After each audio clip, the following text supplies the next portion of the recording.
Amém? Graças e paz aos irmãos.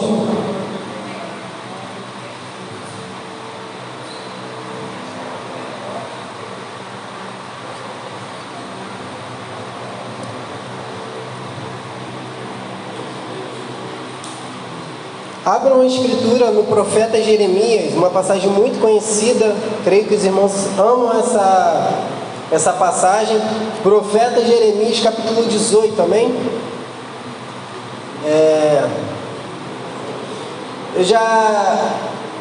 Eu já estava programado de trazer uma palavra, né? Mas eu orei a Deus e falei: Deus, me dê uma palavra que o Senhor queira realmente falar com a sua igreja. Então, orando, Deus me deu essa palavra aqui. Jeremias 18, do 1 ao 6, amém?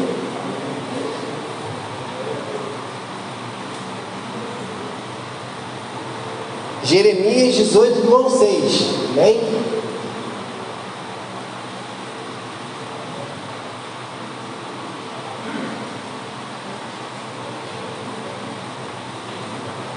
Quem crê que Deus fala por meio da sua palavra, amém? Amém. Então Deus vai falar hoje. Amém? Diz assim a Escritura: palavra do Senhor que veio a Jeremias dizendo: dispõe-te e desce à casa do oleiro, e lá ouvirás as minhas palavras. Desci à casa do oleiro, e eis que ele estava entregue à sua obra sobre as rodas. Como o vaso que o oleiro fazia de barro se estragou na mão, tornou a fazer dele outro vaso, segundo bem lhe pareceu. Então veio a minha palavra do Senhor: não poderei eu fazer de vós como fez este oleiro, ó casa de Israel? Diz o Senhor: eis que como barro na mão do oleiro, assim sois vós na minha mão, ó casa de Israel. Amém? Glórias ao Senhor Jesus. O que eu quero tratar essa noite é a soberania de Deus sobre o vaso, ou a soberania do oleiro sobre o vaso. Amém? Jeremias 18, do 1 ao 6. O contexto, irmãos, é muito conhecido e muito próximo de nós. Nós estamos já familiarizados com o contexto do profeta Jeremias. Jeremias foi filho de Euquias, que nasceu numa terra sacerdotal de Anatote, território da tribo de Benjamim. Seu nascimento ocorreu aproximadamente em 650 a.C., no final do reinado de Manassés, aquele mesmo rei que queimou um dos seus próprios filhos, mas depois veio ao arrependimento. Sua terra natal era um vilarejo pequeno, com aproximadamente 3 quilômetros de distância da capital, Jerusalém. Como eu disse, um vilarejo sacerdotal, e por isso Jeremias, o seu ministério ocorreu em 2 aspectos. Ele era tanto um sacerdote como um grande profeta em Israel, ao qual Deus levantou. Deus levantou esse profeta que profetizou durante um período grande do Reino do Sul. O seu chamado foi tremendo. Deus falou para ele assim, Jeremias 1,5: antes que eu te formasse no ventre te conheci, e antes que saísse da madre te santifiquei, e as nações dei por profeta. É exatamente esse encontro que Jeremias teve com Deus que fez da vida de Jeremias um grande profeta. Deus faz exatamente dessa forma. Quando encontramos Deus da forma que Jeremias encontrou, nunca mais nossas vidas é a mesma. E a vida do profeta Jeremias nunca mais realmente foi a mesma depois do episódio. Vimos então quem era o profeta Jeremias, mas devemos entender em que tempo, em que contexto o profeta Jeremias viveu e exerceu o seu ministério. O profeta Jeremias exerceu seu ministério num período de pelo menos 40 anos. Isso foi muito significativo.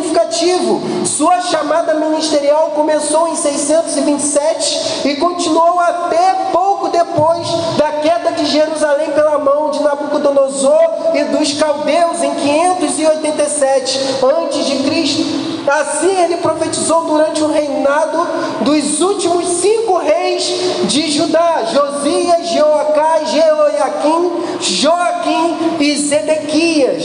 Tirando o profeta Josias, Jeremias profetizou durante o reinado dos reis mais perversos de Judá.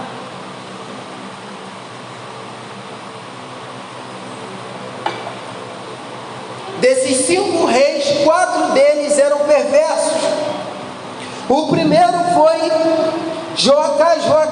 Jeoacás viveu pouco tempo no seu reinado. Logo depois disso, ele foi deportado para o Egito pelo faraó Neco, porque por interesses políticos ele queria colocar Jeoiaquim no poder. Jeoiaquim era irmão de Jeoacás, ambos filhos de Josias.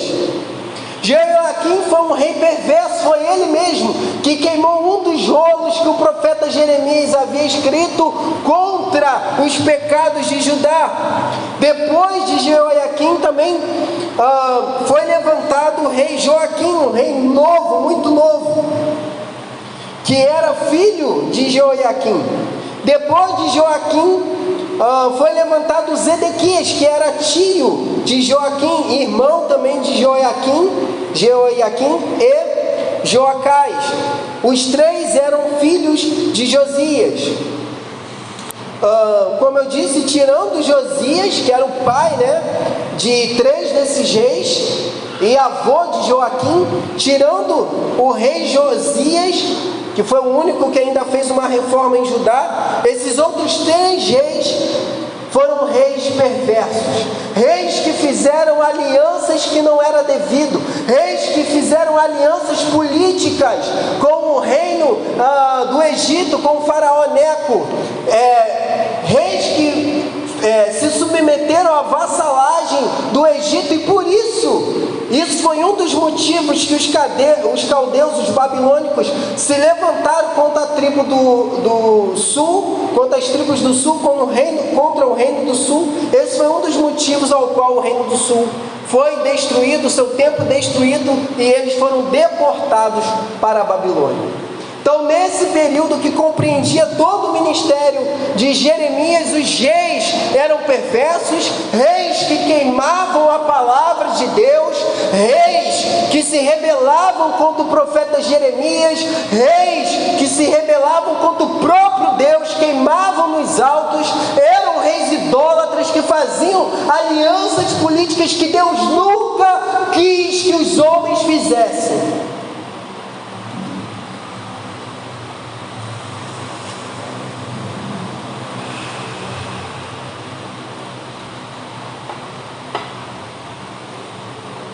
Essa passagem, irmãos, ela começa falando assim: a palavra do Senhor que veio a Jeremias dizendo: dispõe-te e desce à casa do oleiro, e lá ouvirás as minhas palavras. O capítulo começa com Deus dizendo a Jeremias para ir à casa do oleiro e receber uma mensagem. Jeremias então desce, vai à casa do oleiro, e lá ele ia compreender e receber, através daquela analogia, daquele serviço daquele oleiro, Jeremias ia compreender e ouvir a voz de Deus, e que Deus queria falar com ele. Lá Jeremias vê o oleiro trabalhando em um vaso, em que em algum momento do processo, esse vaso quebra em suas mãos e se torna um vaso estragado e defeituoso. O oleiro então molda o barro outra vez de acordo com a sua vontade. Deus então fala por meio de Jeremias, usando o olheiro e o barro como uma metáfora para o seu relacionamento com Judá. Judá que agora havia estado se rebelando contra Deus, estava desobediente para com Deus, que ia no mesmo caminho do reino de seu irmão norte, que foi destruído pelos assírios em 722. Deus, tem o poder de moldar de acordo com a sua própria vontade esse barro, da mesma forma que o olheiro estava ali trabalhando naquele barro. No entanto, se eles se afastarem dele e se recusarem a ser moldados, Deus diz que ele os destruiria como um vaso perfeito. Olha comigo no capítulo 11, capítulo 19, versículo 11, que diz assim: Então quebrarás a botija à vista dos homens que foram contigo, e lhes dirás: assim diz o Senhor dos Exércitos, deste modo quebrarei eu este povo e esta cidade, como se quebra o vaso do olheiro, que não pode mais refazer-se, e os enterrarão em Tofete, porque não haverá outro lugar para os enterrar. Então Deus tem poder sim para destruir o vaso.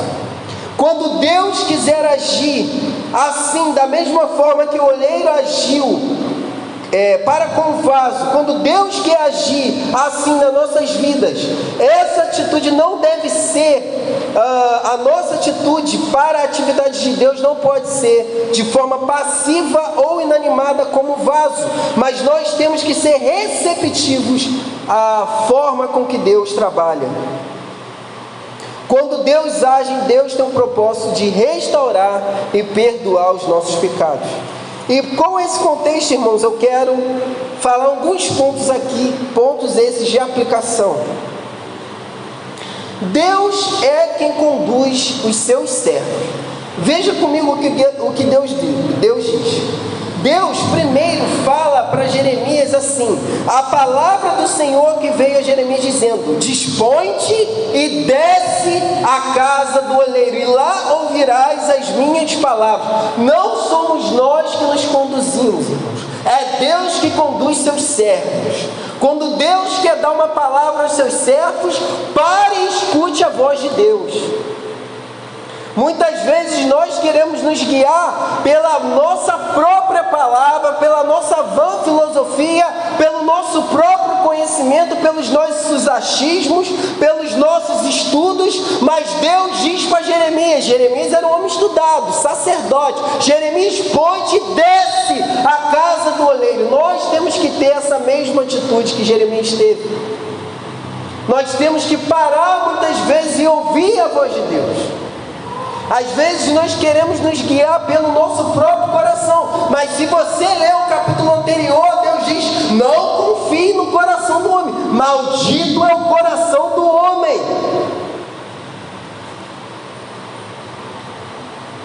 Um outro ponto interessante, irmãos, é que da mesma forma que Jeremias desce à casa do olheiro, se demonstra que Deus está atento para a situação do povo.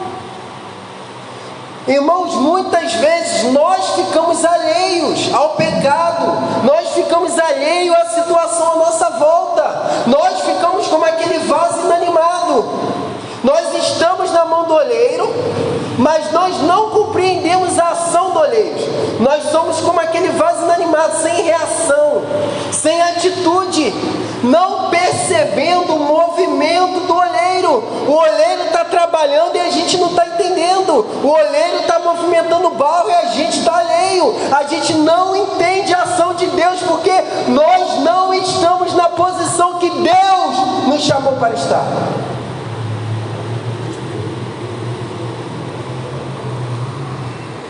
O fato de muitas vezes parecer que nada está acontecendo diante das ações que nós temos, não quer dizer que Deus está impassível. Deus está trabalhando, irmãos. Mas nós temos que entender o movimento e o molde do olheiro, como Deus está trabalhando. E para isso nós temos que nos atentar ao processo. Quando o olheiro trabalha no vaso, irmãos, aquilo ali é um processo, tem várias etapas. Primeiro, ele extrai o barro, e do barro ele extrai as árvores podres, ele extrai as impurezas, ele extrai as pedras. Depois ele amassa o barro, ele pisa no barro para extrair, joga água, aí desse barro sai mais impureza. Depois ele vai e coloca esse barro no descanso. Depois de colocar esse vaso no descanso, aí ele vê se esse barro está pronto para a roda, para ele ser moldado. Da mesma forma que o vaso tem processos para chegar na forma perfeita, da mesma forma a nossa vida é cheia de processos. Nós estamos nesse processo. Deus está moldando os seus servos e os seus vasos. Mas muitas vezes nós ficamos alheios à ação de Deus. Em terceiro lugar, irmãos, a nossa vida é um processo que muitas vezes é doloroso e exige renúncias. Exige que você se entregue para o olheiro e deixe ele te moldar. Irmãos, às vezes o molde do olheiro é doloroso, mas só vive a vontade de Deus quem suporta o processo, irmãos. Vou repetir, só vive a vontade de Deus quem suporta o processo, quem suporta o molde do olheiro. Às vezes Deus exige renúncia, às vezes Deus exige entrega dos seus vasos.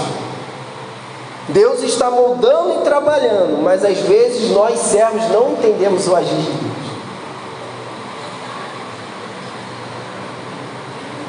Um outro ponto, irmãos, que é interessante que nós vemos no versículo 3 e 4, é que muitas vezes nós temos defeitos, rachaduras, que podem nos levar ao desmantelamento, à destruição. É interessante que a palavra aí usada na passagem, que diz assim: como o vaso que o olheiro fazia se estragou na mão. Essa palavra aí no hebraico, se estragou ou se quebrou, ela é um verbo usado em relação à ação do vaso na mão do olheiro, que é bem interessante nas escrituras. Esse verbo significa danificar, arruinar ou destruir. E nas vezes que ele é usado nas escrituras, foi com o intuito de retratar a desobediência do povo ao mandamento do eterno Deus. Essa mesma palavra é usada, por exemplo, para o pecado de toda a humanidade, em Gênesis 6, 11 e 12. O que Jeremias quer dizer? O ato desse vaso se quebrar, se estragar, está invalidado, é a representação da ação desobediente do povo de Judá. Querido, quando o vaso se quebra na mão do olheiro, isso é um ato de desobediência. Isso é um ato de se desvirtuar da aliança de Deus, do Deus de Israel. Assim como a humanidade virou as costas para Deus em Gênesis 11, do versículo 6, 11 e 12, da mesma forma Judá tinha virado as costas para Deus. Judá tinha se quebrado na mão do olheiro, por causa do seu próprio pecado, por causa da sua própria rebeldia, por causa da sua idolatria. Se você pegar o contexto, irmãos, até o próprio o capítulo 18 e 19, você vai ver que eles sacrificavam os próprios filhos, como o rei Manassés tinha feito. Eles queimavam os seus próprios filhos. Eles viraram as costas para Deus, e por isso Deus suscitaria um povo, uma nação de longe, para punir aquele povo de novo.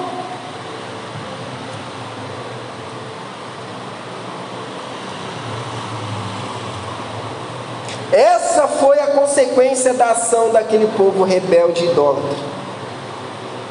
Nesse ponto, irmãos, eu queria retratar algumas coisas com os irmãos. Muitas vezes queremos suportar o processo do molde, da forma que o olheiro está trabalhando. Às vezes nós queremos virar as costas para o processo por causa da rebeldia do nosso próprio coração. O nosso coração teimoso não aguenta o processo. O nosso coração teimoso não aguenta a forma que Deus nos molda. Às vezes o vaso racha, quebra. O que Deus faz? Deus tem que amassar, jogar água de novo, fazer o vaso novamente. E nesse processo muita gente vira as costas para Ele.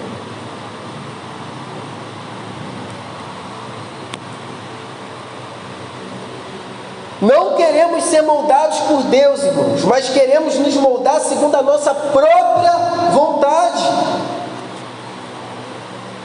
Mas veja bem, irmãos, Deus não é Deus de simplesmente tapar buracos. Deus não é Deus simplesmente de consertar rachadura. Se for preciso, Ele vai quebrar você e fazer um vaso novo. Eu vi uma vez um certo intérprete lendo essa passagem. Ele disse assim: ah não, mas a passagem diz que o vaso se quebrou na mão do olheiro. Deus não quebra ninguém não. Eu acho que ele se esqueceu do capítulo 19, versículo 11. Olha o que diz. Vou ler de novo. E lhes dirás: assim diz o Senhor dos Exércitos, deste modo quebrarei eu este povo e esta cidade, como se quebra o vaso do olheiro. Deus quebra ou não quebra, irmão? Deus quebra o vaso se for preciso e faz de novo. Deus não é Deus de tapar buraco. Deus não é Deus de mascarar erro de ninguém. Davi quis fazer isso, né? Quis tapar a rachadura, o buraco. O que ele fez? Adulterou, engravidou a mulher. Aí o que ele fez? Sabia que o problema ia ser grande, mandou o marido da mulher lá na frente de batalha para morrer, para mascarar o erro. Deus fez o que? Puniu Davi. Deus não é Deus de mascarar nada, irmãos. Se Deus precisar, Ele vai quebrar você e fazer você de novo.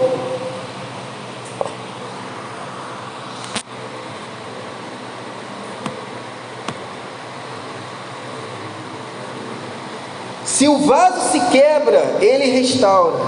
Mas se for preciso, Ele também quebra, mandando exatamente os babilônicos para fazer isso. Deus quebrou Judá dessa forma. Deus quebrou eles, mandando, destruindo a terra, o templo, matou os sacerdotes e levou o cativo para a Babilônia. Por quê? Porque o povo continuava rebelde, incircunciso de coração, teimoso. Deus enviava o profeta, o povo tapava os ouvidos, o povo não queria ouvir a voz de Deus. Aí queria ficar tapando a rachadura, aí fazia sacrifício, levava animal defeituoso. Israel sempre fez isso, ficou tapando buraco. Mas Deus se cansa de tapar buraco, irmãos. Deus não é Deus de ficar arrebentando, não. Deus é Deus que quando Ele vem, Ele quebra, faz de novo para curar.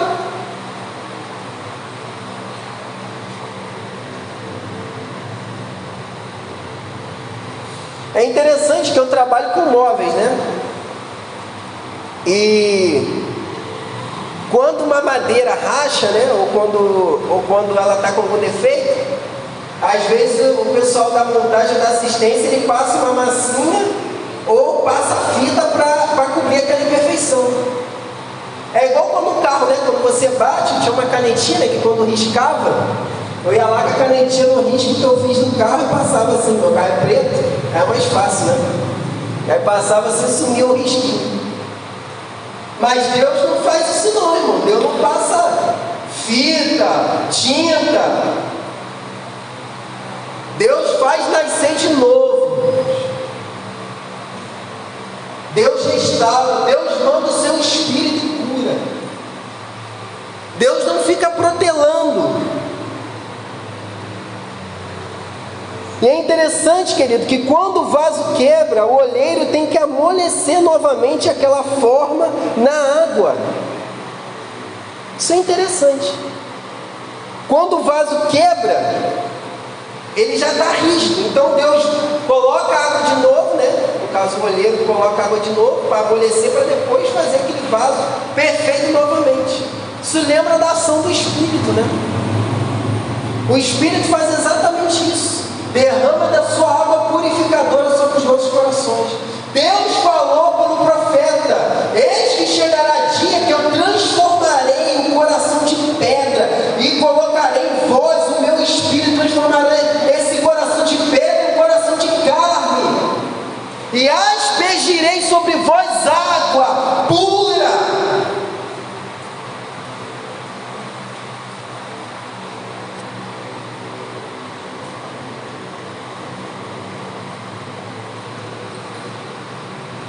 E nesses processos que o olheiro trabalha no vaso, é interessante que tem dois processos anteriores à roda, que é peneirar o barro. O que é peneirar o barro? É exatamente o que eu disse anteriormente: tirar as impurezas, as pedras, as raízes das árvores podres, os galhos secos, a areia grossa, o lixo. Isso Deus faz no novo nascimento. Deus fez isso comigo e com você. Deus tirou tudo que era impuro, tudo que era podre da nossa vida e te restaurou. Só que tem outro processo interessante, que é amassar o barro, que é antes de colocar o barro no repouso. E nesse processo, o olheiro joga água e amassa. E aquilo ali escorre as impurezas do barro. Às vezes nós precisamos exatamente desse processo. Nós já passamos pela peneira de Deus, nós já fomos purificados, mas ainda tem impureza, ainda tem pecado de estimação, ainda tem coisa para ser tirada desse barro, para depois ir para a roda. Aí quando vai para a roda, Deus prepara o vaso da forma que Ele quer, da forma que Ele apraz. E se fizer uma rachadurazinha, Deus vai cumprir? Não, Deus vai quebrar o vaso e fazer de novo.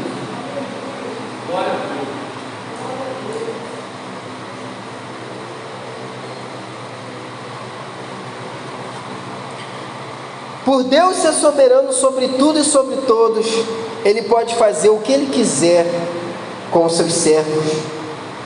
O olheiro pode fazer o que ele quiser com o barro. Deus tem o direito de fazer exatamente o mesmo que o olheiro fez com o barro. Mas isso é interessante, irmãos. Talvez até aqui você mandou, pô, mano, só cajadada, né? Eu não vi ninguém dando glória a Deus, irmão. Vamos dar glória, não? Aleluia! Será que Judá dava glória a Deus nessa época? Duvido, hein? Mas tem uma coisa linda, irmãos, que eu vejo nesse texto. Vocês repararam nessa passagem que em nenhum momento o olheiro pega a massa e joga fora? Vocês repararam isso? Em nenhum momento ele faz isso. Deus não é Deus de descartar os seus filhos. Deus é um Deus misericordioso que ama os seus filhos e quer restaurá-los. Deus quer restaurar você essa noite, amém? Deus é um Deus que quer te curar essa noite. Deus só corrige o filho a quem Ele ama.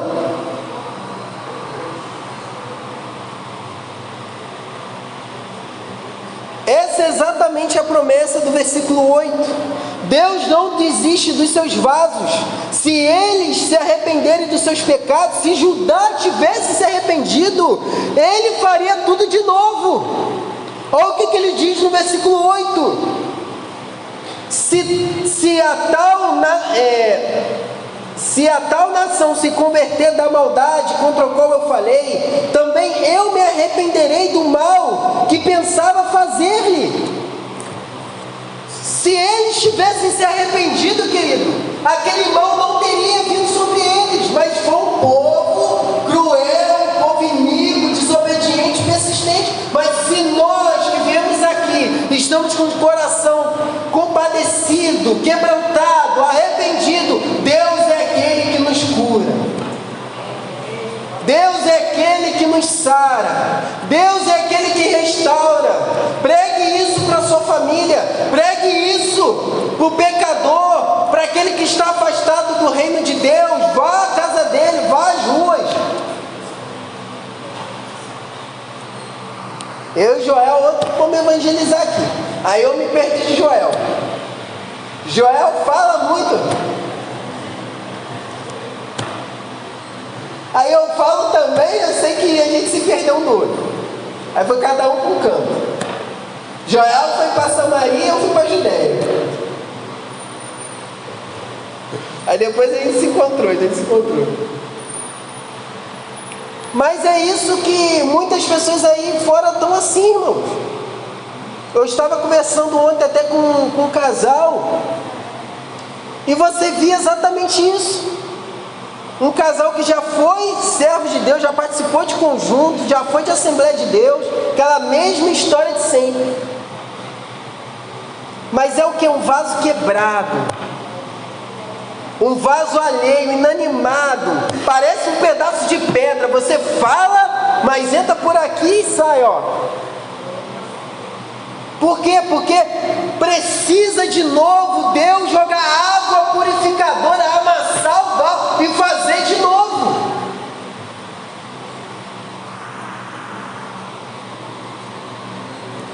Infelizmente, irmãos, muitos negligenciam a misericórdia de Deus, e como vasos quebrados não entendem que podem ser descartados.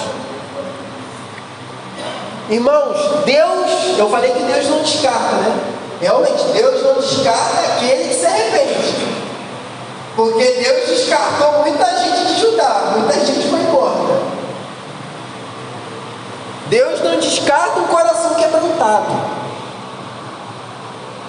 Deus não negligencia um coração que se dobra, que se prostra em arrependimento, em submissão e fala: Deus, eu sou o teu vaso na mão do oleiro, molda, me faz de novo, eu quero ser, Senhor, eu quero ser, não é isso? Um vaso novo.